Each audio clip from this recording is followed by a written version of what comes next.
Umagang kay ganda. Umagang kay busy ang nanay niyo. Oh no! Tamang laba-laba nila ang nanay. So, kalain na aakit na pala sa bubuang labahan yan. Kalain mo yun. At ayun nga, tama-tamang maglalaba ako. Malungkot naman ang langit. Ano ba yun? Paano tutuyo na bahin ko? Ka nga naman habang naglalaba. Kakatapos ko lang din naman paliguan itong mga butsyugog ko.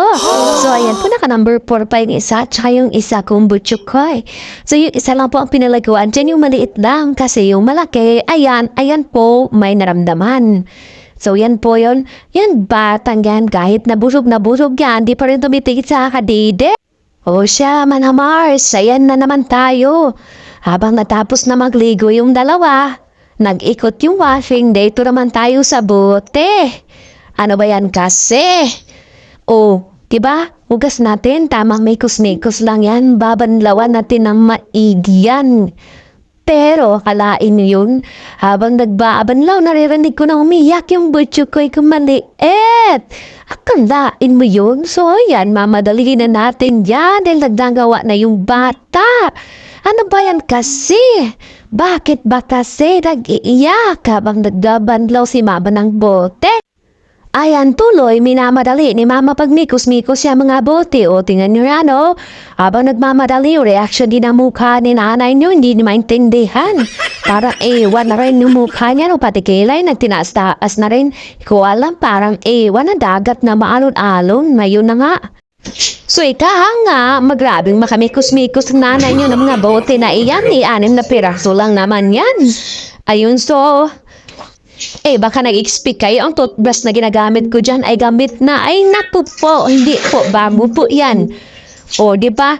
Yan po yan, bagong bili ko po yan, Grabe ko makamikos-mikos ang nanay nyo dyan, Tingnan nyo naman yan, kay bilis naman yan. Diba? Sobrang marali na nanay nyo dahil hindi tumitigil sa kakangawa yung bata. At hindi ko naman pwedeng iiwan. Himala yung pusina namin nasa Amerika. Ano ba kayo?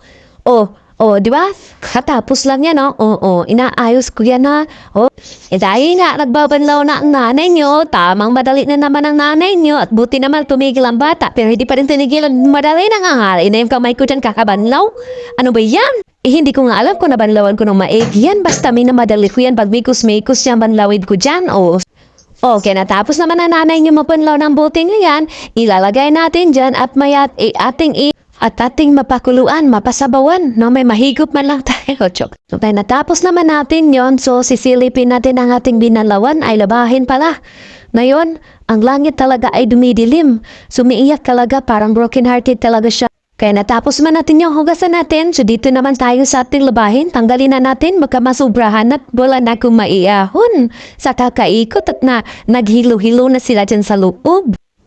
Binamadali na rin ang nanay niyo yan kasi madami siyang gawain. At syempre, naririnig niya yung bata nag-iniyak-iyak doon sa loob. Di ba? Saan kayo niyan? Tingin sa kalangitan at bakit madilim?